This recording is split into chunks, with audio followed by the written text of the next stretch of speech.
How's it going, ladies and gentlemen? Welcome back to Fight Hard, Fight Clean. I'm trying out new lighting, less shadows. It's not as dark. If you like this lighting, let me know. If not, I'll just change it right back. It's one less light I have to turn on, so, let me know in the comments. But other from that, I have another professional wrestling video for you today, more specifically about Jey Uso, the Yeet man himself. Now, this video is about how I would turn him heel. Do I expect WWE to turn him heel anytime soon? Hell no. They've got Yeet merch. They've got entire crowds of people raising and lowering their hands. Why would they get rid of that anytime soon? It means more money. But maybe if Jey wants to go a different direction with his career, maybe, they want to throw a curveball. Some of the best curveballs come when it's right in the heat of a game. So if they wanted to go a different direction and if I was in the creative chair, this is how I would do it. I would approach Jey Uso's heel turn in a similar way that they unintentionally did Roman Reigns. Give Jey Uso every single opportunity. Put him in every main event and every pay-per-view and just make his presence annoying, because the crowds still love him. Social media, you can go on Twitter and just see a slew of Jey Uso slander. But in those crowds, you can't fake that. Like, one Twitter comment's not going to outweigh the entire crowd yeeting. But after time, if you keep giving him opportunities and the crowd is like, okay, we're getting kind of sick of this, then that's when you can start flipping it on them. If Jey Uso gets a better gas tank, finds a different move than the spear for his finisher. By the way, I hate that he's using the spear. I understand why he's using the spear, because the connection with Roman is there, and him breaking off from the bloodline with Roman's move was a great way to, express his departure. But it's his own in a bad way. That's what I'll say. It's like a weird mixture of Roman's spear and Edge's spear, except it just gives the vibe of a crossbody where the opponent selling is doing 90% of the work. The spear itself should do a lot of the work. So get a new finishing move, and then on a random Raw or a random SmackDown, have him go off. He usually comes in through the audience yeeting, right? Have him come out, black trunks, normal shoes, no top, pause, no merch, no glasses, no yeeting, just have him walk out with a microphone, normal walk, no energy at all, get in the ring, and then he goes off on the audience. Make him the most ignorant person on the roster.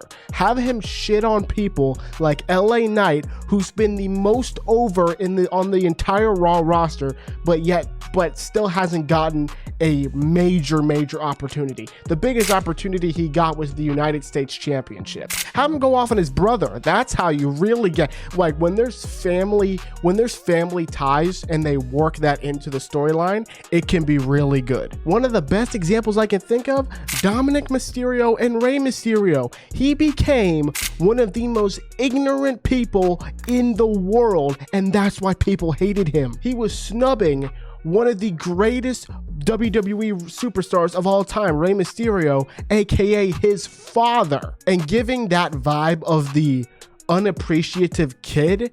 Nobody likes that kid who's whining that he didn't get that toy in Target. Nobody likes that kid. Now, how do you do that for Jey? Have him turn on Jimmy. Have him be ignorant to the superstars who have gimmicks based on crowd interaction. And then Jimmy comes out and then he says, hey, Jey, I don't know what is going on with you, man, but like, you have not been the same. Jey maybe super kicks him off the bat, starts beating on him, and then, especially because they're a tag team now, that would be a really good time to do it. This is an opportunity for them to make up the shit show of a match they had at WrestleMania 40. And instead of Jey versus Jimmy being super kick, super kick, super kick, super kick, super kick, super kick, splash, splash, super kick, pin, god damn, have it be a fucking bloodbath. Have it be an unsanctioned match where it's just them killing each other. Have it almost like Roman, where he has an opportunity to stop and he has a moment of clarity like, wait, this is my brother.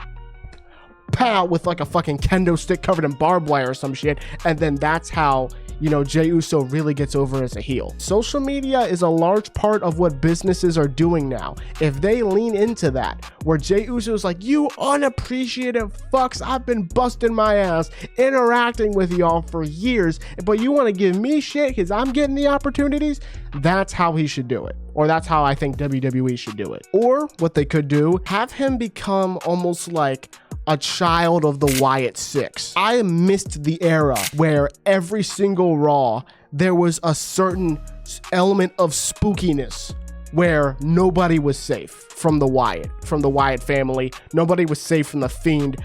Bring me back to that. I want some horror in Monday Night Raw. The Wyatt Six, maybe they start a feud with the Usos, and as soon as, you know, they have an opportunity where they're facing off, maybe at the end of a PLE, Jey super kicks his brother, then joins the Wyatt Six. I'm gonna take this time to say RIP Bray Wyatt, rest in peace. He is one of the most creative minds ever in professional wrestling. That dude had me scared as an adult. And I think the worst thing that Vince or whoever was at WWE at the time, the worst thing they could have done was release Bray Wyatt in the middle of his Fiend run. Make the Wyatt Six feel supernatural. That's what you can do with professional wrestling.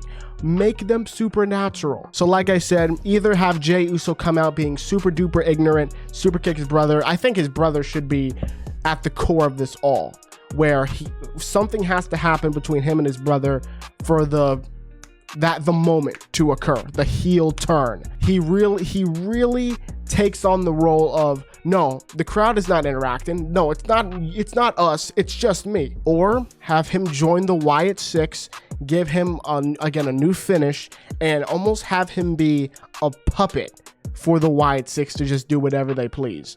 Because Jey Uso is a good talent, and I think they could do a lot if, again, they kind of mirror what they did with with Daniel Bryan and the Wyatt family, the original. If they can do the same thing with Jey Uso and the Wyatt Six, I think we have a really good combination here. So, do you think that's a good idea for Jey Uso to turn heel in WWE? Do you have a different idea? Let me know in the comments down below. And please hit the like button, hit the subscribe button. It helps me out a bunch. And as always, my friends, fight hard, fight clean, and I'll see you soon.